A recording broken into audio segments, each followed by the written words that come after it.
بسم اللہ الرحمن الرحیم۔ السلام علیکم ورحمۃ اللہ وبرکاتہ۔ اولیاء کاملین رحمۃ اللہ تعالیٰ میں جب ایک بزرگ رحمۃ اللہ تعالیٰ علیہ کی موت کا وقت قریب آیا تو انہوں نے اپنے بیٹے سے فرمایا کہ اے میرے بیٹے، میری وصیت غور سے سنو، اس پر عمل کرنا۔ اس نے عرض کی، بہت بہتر ابا جان۔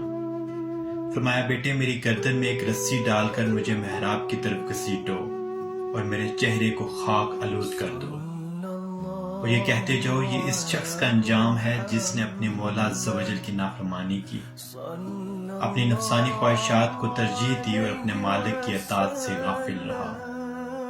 جب ان کی اس خواہش کو پورا کر دیا گیا تو انہوں نے اپنی نگاہ آسمان کی طرف اٹھائی اور عرض کی، اے میرے معبود، اے میرے آقا و مولا عز و جل، تیری بارگاہ میں حاضری کا وقت آن پہنچا ہے۔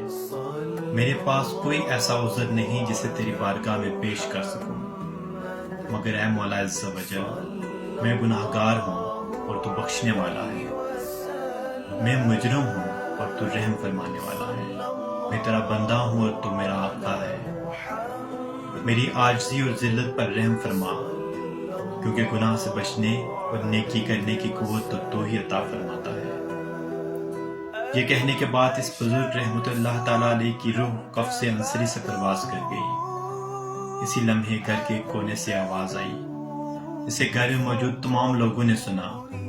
منادی کہہ رہا تھا، اس بندے نے اپنے مولا عز و جل کے سامنے خود کو ذلیل اور رسوا کیا اور اس کی بارگاہ میں اپنے گناہوں کا اعتراف کیا، تو رب عز و جل نے اسے اپنے مقرب بندوں میں شامل کر دیا اور جنت اس کا ٹھکانہ بنا دیا۔